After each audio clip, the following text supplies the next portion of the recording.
கிறிஸ்துக்குள் பிரியமானவர்களே, இயேசு கிறிஸ்துவின் ஈடு இணையற்ற நாமத்தினாலே இந்த ஜேஎஸ்ஜே ஜெஸ்ஸி பைபிள் வேர்ட் சேனலுக்கு உங்களை அன்புடன் வரவேற்கிறேன். இன்றைய தினத்துல கூட நம்ம 10ஆம் சங்கீதத்தை தியானித்து கொண்டிருக்கிறோம். அதுல 5 வசனங்கள் நம்ம தியானித்து முடிச்சிட்டோம். இன்னைக்கு 6வது வசனத்துல இருந்து தியானிக்க போறோம். நான் அசைக்கப்படுவதில்லை, தலைமுறை தலைமுறை தோறும் தீங்கு என்னை அணுகுவதில்லை அணுகுவதில்லை என்று தன் இருதயத்தில் சொல்லிக் கொள்கிறான். இந்த இடத்துல சங்கீதக்காரனாகிய தாவீது துன்மார்க்கரை பத்தி பேசிக் கொண்டிருக்கிறார். துன்மார்க்கரை பத்தி இதோடைய முதல் வசனத்துல பாத்தீங்கன்னா அவனுடைய நினைவுகள்லாம், துன்மார்க்கனுடைய நினைவுகள்லாம் தேவனே இல்லைன்றதுதான் அவனுடைய நினைவுகள். ஆமா, இப்ப தீமை செய்யறவங்க, இப்ப துன்மார்க்கமா ஜீவியத்துல இருக்கவங்களுக்கு எல்லாம் கர்த்தரை அறிகிற அறிவும் கிடையாது, கடவுள் நம்பிக்கையும் கிடையாது, அவர்களை பத்தி கடவுள் பயமும் கிடையாது அப்படின்னு சொல்லுவோம். ரொம்ப துணிகரமா பாவம் செய்யறவங்களுக்கு எல்லாம் கடவுள் பயம் கிடையாது. பயம் இருந்துச்சுன்னா ஆண்டவர் எப்படியாவது நம்மளை தண்டிச்சிருவாரு, நம்மளுடைய பிள்ளைகளை மோசம் போக்கிடுவாரு. ஏதோ ஒரு பயம் இருந்துச்சுன்னா கண்டிப்பா நம்ம என்ன பண்ண மாட்டோம், தவறு செய்ய மாட்டோம், துணிந்து தவறு செய்ய மாட்டோம். ஆனா அப்படி செய்யும் போது துன்மார்க்கர் ரொம்ப துணிகரமா செய்யும் போது தேவனே இல்ல, அப்படி ஒருத்தர் இல்லவே இல்ல, நம்ம தான் எல்லாம் அப்படின்ற மாதிரி அவங்களே சுய பலத்துல ஓடிக்கொண்டிருக்கிறாங்க.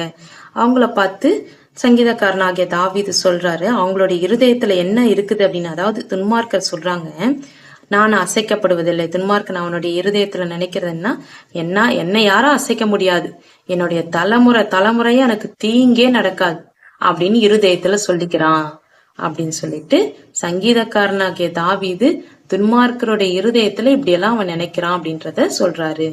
அடுத்த வார்த்தையில பாத்தீங்கன்னா, அவன் வாய் சபிப்பினாலும் கபடத்தினாலும் கொடுமையினாலும் நிறைந்திருக்கிறது, அவன் நாவின் கீழ் தீவினையும் அக்கிரமமும் உண்டு. அவனுடைய நாவு முழுவதும் எப்படி இருக்குன்னா, ஒருத்தவங்களை பார்த்தா சபிச்சு பேசுறது, கபடமா பேசுறது, ரொம்ப கொடுமையான வார்த்தைகளால பேசுறது, இப்படி பேசுறாங்க அவங்க வாயில. அதோட நாவின் கீழே தீவினையும் அக்கிரமமும் உண்டு.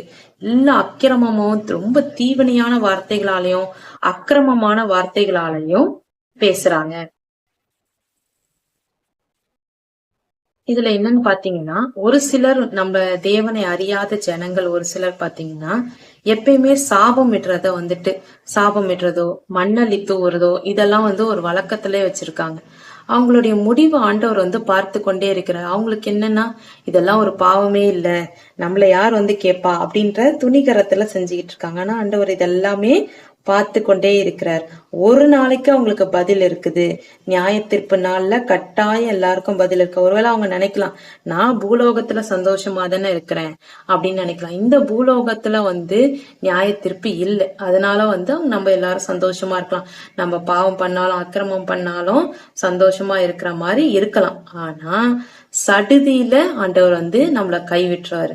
கைவிட்டா நம்மளுடைய முடிவு நரகத்துல ரொம்ப கஷ்டப்படுவோம். துன்மார்க்கருடைய முடிவு எப்படி இருக்கும்னா, நரகத்துல போய் கஷ்டப்படுவோம். நம்ம நினைக்கலாம், துன்மார்க்கர் எவ்வளவு சந்தோஷமா இருக்காங்க, அவங்க எல்லாம் எவ்வளவு அக்கிரமம் பண்ணாலும் ஆண்டவரை தேடுறதும் கிடையாது.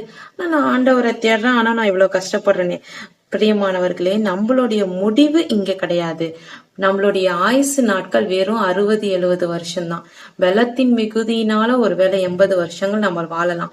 இந்த 80 வருஷத்துல நம்ம படுற கஷ்டத்திலயும் வேதனையிலையும் ஆண்டவரை நம்பலாம், கண்ணீரை துடைக்கிறதுக்கு நம்ம கூட தான் இருப்பார். ஒருவேளை நம்ம கஷ்டப்பட்டாலும் நம்மளுடைய வாழ்நாள் முடிஞ்சதுக்கு அப்புறம் பாத்தீங்கன்னா பரலோகத்துல யுகமாய் பல ஆண்டுகள், கணக்கற்ற ஆண்டுகள் நம்ம ஆண்டவர் கூட சந்தோஷமா இருக்க போறோம். அந்த சந்தோஷத்தை கம்பேர் பண்ணும்போது நம்ம இப்ப படுகிற பாடுகள் ஒரே 1% கூட நம்ம கம்பேர் பண்ணிக்கவே முடியாது. அதனால நம்மளுக்கு இப்ப கஷ்டங்கள், துயரங்கள் எது வந்துச்சுனாலும் பிரியமானவர்களே, அந்த பரலோகத்தை நினைச்சுக்கோங்க. நம்ம பரலோகத்துல போய் ஒரு நாள் சந்தோஷமா இருக்க போறோம். அதனால இந்த கஷ்டங்கள் நம்மளுக்கு நிரந்தரமானது கிடையாது. நம்ம வாழ்நாள் முழுக்க கஷ்டப்பட்டுக்கிட்டே இருந்தா கூட சரி, மறிச்சதுக்கு அப்புறம் எங்க போறோம்? பரலோகத்துக்கு தான் போக போறோம். ஆண்டவர்கிட்ட நம்ம இருக்க போறோம். அந்த சந்தோஷத்துல நம்ம வாழ்க்கைய நடத்தணும்.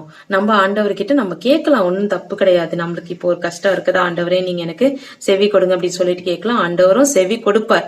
ஆனாலும் ஒருவேளை நம்ம கஷ்டப்படுறதா, நம்ம ஏழையா இருக்கிறோம், கொஞ்சம் கஷ்டத்திலேயே இருக்கிறோம் அப்படின்னா அதுக்காக நம்ம கவலைப்படக்கூடாது.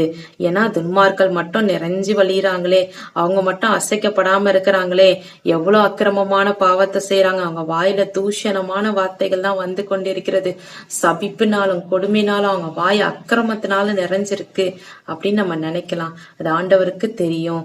ஆண்டவர் வந்து நியாய தீர்ப்புக்காக காத்திருக்கிறார். அவங்களுக்காக நீங்க ஒருவேளை ஜெபிங்க.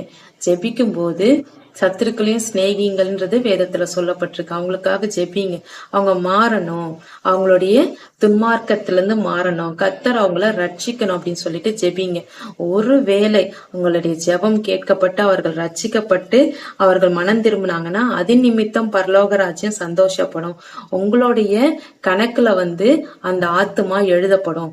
நீங்க ரட்சிப்புக்குள்ள அவங்களை கொண்டு வந்திருக்கீங்க, உங்களுடைய ஜெபத்தினால அவங்க ரட்சிக்கப்பட்டிருக்காங்கன்னு உங்களுடைய கணக்குல ஆண்டவர் அதை கொண்டு வருவாரு. சரிங்களா பிரியமானவர்களே?